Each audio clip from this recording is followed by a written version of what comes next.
અને હવે વાત કરીશું દક્ષિણ ગુજરાતની, જ્યાં સુરતના વાલમનગરમાં જળબંબાકારની પરિસ્થિતિ છે। આખો વિસ્તાર પાણીમાં ગરકાવ છે। વાલમનગર વિસ્તારમાં લોકોના ઘરમાં પાણી ઘૂસી ગયું છે। વાલમનગરમાં કમર સુધીના પાણી વચ્ચે વીટીવી ન્યૂઝનો ગ્રાઉન્ડ ઝીરો રિપોર્ટ। લોકોને પીવાનું પાણી પણ નથી મળી રહ્યું। ફાયર વિભાગની ટીમ લોકોના રેસ્ક્યુ માટે પહોંચી રહી છે। અમારા સંવાદદાતા ધ્રુવ સોમપુરા કે જે સતત ગ્રાઉન્ડ ઝીરોથી તમામ અપડેટ પહોંચાડી રહ્યા છે અને જ્યાં કોઈ નથી પહોંચી શક્યું ત્યાં વીટીવી ન્યૂઝની ટીમ પહોંચી છે। વાલમનગરમાં કમર સુધીના પાણી છે અને પાણીની વચ્ચે વીટીવી ન્યૂઝ અને વીટીવી ન્યૂઝના સંવાદદાતા પહોંચી ચૂક્યા છે। વાલમનગરમાં લોકોની હાલત ખૂબ જ કફોડી થઈ છે। લોકોને પીવાનું પાણી પણ નથી મળી રહ્યું। સંવાદદાતા ધ્રુવ સોમપુરા ગ્રાઉન્ડ ઝીરોથી લાઈવ અપડેટ આપી રહ્યા છે। ધ્રુવ, અત્યારે વાલમનગરમાં પરિસ્થિતિ શું છે? કારણ કે કમર સુધીના પાણી હોય તેવા અહેવાલ પણ છે। લોકોની હાલત ખૂબ કફોડી થઈ ગઈ છે। સવાલ એ થઈ રહ્યો છે કે જ્યાં એક તરફ તંત્ર દ્વારા મોટી મોટી વાતો કરવામાં આવી રહી હતી, અત્યારે જ્યારે લોકોની હાલત આવી છે, લોકોની જરૂરિયાત છે, ત્યારે તંત્રના અધિકારીઓ, સત્તાધીશો અને જનપ્રતિનિધિ ક્યાં છે?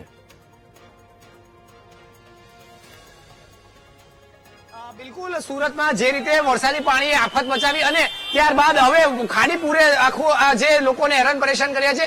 સુરતના અત્યારે આપણે જે વિસ્તાર છે તે સરથાણા વાલમનગરનો વિસ્તાર છે અને અત્યારે સમગ્ર વાલમનગર જે છે તે પાણીમાં ગરકાવ થઈ ચૂક્યું છે। અત્યારે તમને એક પડના તમને જે માહિતગાર કરાવીશ। અત્યારે જોઈ શકો છો કે આ વાલમનગર જે છે તેમાં આપણે અત્યારે તમામ જગ્યાએ જવાનો પ્રયત્ન કરી રહ્યા છે। એ જગ્યાએ કે જ્યાં ફાયર વિભાગ કે જ્યાં લોકો ફસાયા છે ને નથી જઈ શકતા તે જગ્યાએ આપણે હવે જવા માટે નીકળ્યા છે અને જ્યાં મોટા મોટી બસો છે, ટ્રકો ફસાઈ ચૂકી છે તે આ વાલમનગર કે જ્યાં અત્યારે ગળાડૂબ પાણી છે, ગળું ડૂબી જાય, લોકો આખા ડૂબી જાય તેટલા પાણી જે છે અત્યારે ઘરોમાં આખા ઘરો ડૂબી ગયા છે અને આ વિસ્તારમાં અત્યારે અનેક લોકોને રેસ્ક્યુ કર્યા છે। લોકો જીવના જોખમે ક્યાંક રહેતા હોય તેવું પણ જોવા મળ્યું છે। આ વિસ્તારમાં પાણી ભરાય છે અને હજુ પાણી ઓસર્યા નથી ને હજુ પણ પાણી જે છે તે વધી રહ્યા છે। લોકો અત્યારે જોઈ શકાય છે કે કેવી સ્થિતિમાંથી રહેવા માટે મજબૂર છે અને કેવી સ્થિતિ અત્યારે આ વાલમનગરની થઈ આવી છે। અત્યારે 500 થી 1000 જેટલા ઘરો જે છે તે આખા બેટમાં પરિણમ્યા છે। આ દુકાનો જે છે જોઈ શકાય છે આખી દુકાન અત્યારે પાણીમાં ગરકાવ છે। લોકો પોતાનો માલસામાન બચાવવાનો પ્રયત્ન કરે છે પણ કોઈ રીતની તેઓને આ બચાવી શકે તેવી સ્થિતિ જોવા નથી મળી રહી। ત્યારે અત્યારે આ લોકો જે છે તે આ પરિસ્થિતિમાં રહેવા માટે મજબૂર થયા છે। અત્યારે આ જોઈ શકાય છે વાલમનગરના જુદા જુદા સોસાયટીના દ્રશ્ય છે કે જ્યાં અત્યારે આ રીતે પાણીમાં રહેવા માટે મજબૂર છે। આખી સોસાયટી, આખો વિસ્તાર જે છે તે પાણીમાં ગરકાવ થઈ ચૂક્યો છે। માત્ર ઘૂંટણ સુધીના નહીં પરંતુ ગળાડૂબ, કમરથી પણ ઉપરના પાણી જે છે તે અત્યારે અહીં રહેવા પામ્યા છે અને તેના કારણે લોકો અત્યારે હેરાન પરેશાન થઈ રહ્યા છે। માત્ર જે વરસાદ પૂરો થઈ ગયો છે પરંતુ હજી સુધી જે છે તે આ પાણી ઓસર્યા નથી। આપણે જે છે તે અહીંના જે સ્થાનિક જે જોડાયા છે તેઓને વાત કરીશું અને સાથે દ્રશ્ય પણ બતાવવાનો પ્રયત્ન કરીશું। માઇકલ આપણી સાથે જોડાયા છે। માઇકલભાઈ, અત્યારે જે રીતની આખી સ્થિતિ સર્જાઈ છે તે કેવા દ્રશ્ય બતાવી રહ્યું છે? કેટલી ભયાનક તમે લોકો મુકાયા છો? વાલમનગરની અંદર ને સીમાડાની અંદર હું 25 વર્ષથી અહીંયા રહું છું। અહીંયાનો માહોલ એવો હોય કે ગમે ત્યારે પાણી આવે ત્યારે એ પાણી 2 દિવસની અંદર પાછું જતું રહે અને એનું લોકોનો ઘર વખરી અને બધી જ વસ્તુ ખતમ કરીને જાય છે। ત્યારે ખરેખર ગવર્મેન્ટ અને સરકાર બધું જ અમારી સાથે તન મન ધનથી લાગેલું હોય છે પણ આ વખતે પાણીનું એટલું વેવ અને પાણી આવું જોયું જ નથી, એવું અચાનક પાણી આવેલું છે અને સુરતની અંદર લગાતાર 15-20 વરસાદ થતો હોય તો સ્થાનિકોને પણ મારી એટલી નમ્ર વિનંતી છે, આપણા માધ્યમ દ્વારા કહું છું કે થોડીક નમ્રતા રાખો, કારણ કે અધિકારીઓ ફોન ઉપર જવાબ ના દે એનું પણ કારણ છે એનો ફોનનો એક સાથે આખા સુરતનો મારો થાય તો એ ખરેખર એ મૂંઝાઈ જાય છે। આજે અમે લોકો ટ્રેક્ટર સ્વયંભૂ લઈને તમારી સામે આજે વીટીવી માધ્યમથી કહી રહ્યો છું કે પાણીની વ્યવસ્થા અમે સ્વયંભૂ કરી છે અને સાથે સાથે દક્ષેશભાઈ માવાણી, માયાબેન માવાણી, પૂર્વ મેયર અને અત્યારે ચાલુ મેયર છે એ બંને સંકલનમાં છે, કાર્યપાલક ઇજનેર સંકલનમાં છે। બધા જ લોકો સરકારના અને પ્રફુલભાઈ પાનસુરિયાથી માંડીને કુમાર કાકા કાનાણી આ બધા જ લોકો સાથે સાથે અલ્પેશભાઈ કતિરિયા ને કાવ્યાબેન પટેલ ને સુરેશભાઈ ધામેલિયા બધા લોકો તન મન ધનથી આ વસ્તુને લાગેલા છે. 5-6 વાગે ત્યાં બપોર સુધીમાં વરસાદ બંધ છે એટલા માટે પાણી ઉતરી જવાના છે. પણ થોડીક અહીંયાના સ્થાનિક મારી 2 હાથ જોડીને અપીલ કરું છું આપના માધ્યમથી કે અહીંયા અમે પાણી પહોંચાડવા માટે અત્યારે જઈ રહ્યા છીએ અને લગત અમારા જીવમાં જ્યાં લગી જીવ હશે ત્યાં સુધી અમે તન મન ધનથી અહીંયા આ એરિયાને પાણી ખાવાનું બધું જ અમે ફૂડ પેકેટ અત્યારે ફૂલ તૈયારીમાં અમે બનાવી રહ્યા હોય છે. બિલકુલ, એટલે અત્યારે જોઈ શકાય છે કે આ સુરતના વાલમનગર સહિતની આ જે સોસાયટી આવી છે તે સોસાયટીમાં અત્યારે લોકો સેવા કરવા માટે પહોંચ્યા છે. અહીંના સ્થાનિક આગેવાન છે તેઓ દ્વારા અત્યારે આ પ્રકારની સેવા અત્યારે કરવામાં આવી રહી છે. પાણી આટલો 20 કલાક થઈ ગયા પાણી નહોતું મળી રહ્યું, ત્યારે હવે પાણી જે છે તે આ સ્થાનિક લોકો દ્વારા અત્યારે સેવા પહોંચાડવાનો પ્રયત્ન કરાઈ રહ્યો છે. લોકો ઘરની ઉપર રહેવા માટે મજબૂર થયા છે.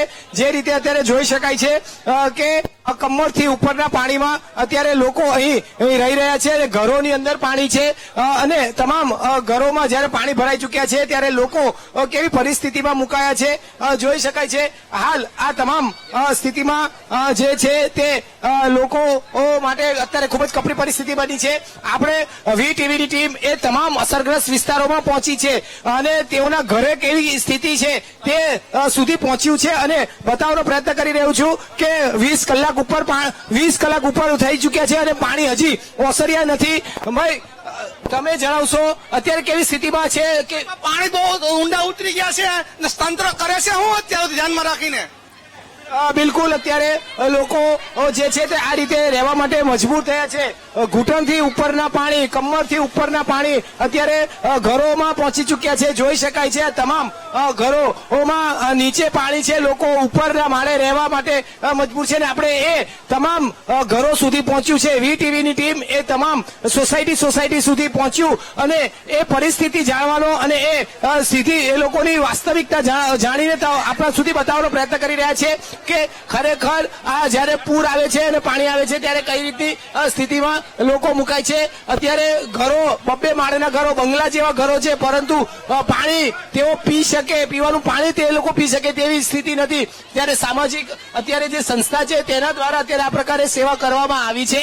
અત્યારે જોઈ શકાય છે ઘરની બહાર નીચે અઢળક પાણી છે, પરંતુ અત્યારે લોકો જે છે પીવાનું પાણી નહોતું મળતું અને હવે છે 20 કલાક 25 કલાક 20 થી 24 કલાક બાદ હવે તેઓ પાણી માટે સેવા કરવામાં સ્થાનિક લોકો દ્વારા કરાઈ રહી છે.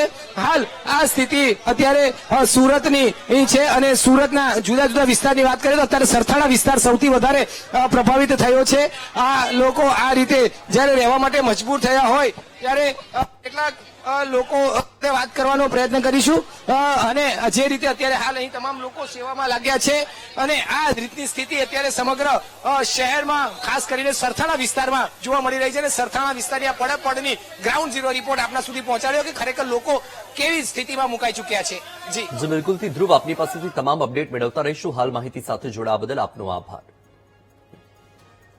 સુરત શહેર ફરી એકવાર ખાડીપુરની ઝપેટમાં છે. શહેરના કેટલાય વિસ્તારો પાણીમાં ગરકાવ છે. પર્વત પાટિયા વિસ્તારમાં જળબંબાકારની સ્થિતિ. ખાડીપુરથી શહેરમાં જ્યાં જુઓ ત્યાં પાણી જ પાણી છે. આપણે જણાવી દઈએ કે સુરતની હાલત દર વર્ષે ખાડીપુરના કારણે કફોડી થઈ જાય છે.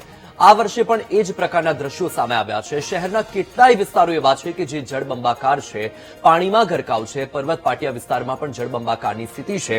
ખાડીપુરના કારણે જ હમણાં તમે દ્રશ્યો જોયા વાલમનગરના કે જ્યાં 500 થી 1000 ઘર પ્રભાવિત થયા છે. પર્વત પાટિયા વિસ્તારમાં પણ એ જ પરિસ્થિતિ.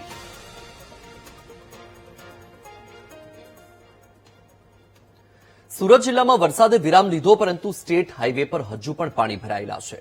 માંગરોળના નવાપરા નજીક સ્ટેટ હાઈવે પર પાણી ભરાયેલા છે. કિમ માંડવી સ્ટેટ હાઈવે પર ભરાયેલા પાણીને કારણે વાહન ચાલકોને હાલાકી. લોકોની હાલત ખૂબ જ કફોડી થઈ ગઈ છે. વરસાદી પાણીનો નિકાલ ન થતા સ્થાનિકો મુશ્કેલીમાં મુકાયા છે. વાહન ચાલકો જીવના જોખમે રસ્તો પસાર કરવા માટે મજબૂર બન્યા છે. દ્રશ્ય તમારી ટીવી સ્ક્રીન પર તમે જોઈ રહ્યા છો માંગરોળના નવાપરા નજીકના સ્ટેટ હાઈવેના છે કે જ્યાં પાણી ભરાયેલા છે અને તેના કારણે વાહન વ્યવહારને માઠી અસર થતી જોવા મળી રહી છે. વાહન વ્યવહાર ખોરવાયો છે. કિમ માંડવી સ્ટેટ હાઈવે પર ભરાયેલા પાણીના કારણે લોકોને મુશ્કેલી. દ્રશ્યમાં તમે જોઈ શકો છો કે હાલ પણ રસ્તા પર પાણી છે. વરસાદ બંધ થઈ ગયો છે, પણ હજુ સુધી પાણી ઓસર્યા નથી. રસ્તા સૂકા ખુલ્લા થયા નથી. સુરત જિલ્લામાં ભારે વરસાદને પગલે ઠેર ઠેર પાણી ભરાયા હતા અને ગઈકાલે પડેલા ભારે વરસાદને પગલે કીમથી માંડવીને અને માંડવીથી કીમને જોડતો જે સ્ટેટ હાઈવે છે એ સ્ટેટ હાઈવે પર વરસાદી પાણી ભરાઈ જતા જે વાહન ચાલકો છે વાહન ચાલકો પાણીમાંથી વાહન પસાર કરવા માટે મજબૂર બન્યા છે. સીધા દ્રશ્યો જોઈ શકો છો. આ દ્રશ્ય છે માંડવીથી કીમને જોડતા જે સ્ટેટ હાઈવે અહીંથી પસાર થાય છે. આ સ્ટેટ હાઈવે સુરતને જોડતો માર્ગ છે, સાથે હાસોડ તાલુકાથી ને પણ જોડતો માર્ગ છે. ત્યારે આ સ્ટેટ હાઈવે પર વરસાદી પાણી ફરી વળતા લોકોને ભારે હાલાકીનો સામનો કરવો પડી રહ્યો છે.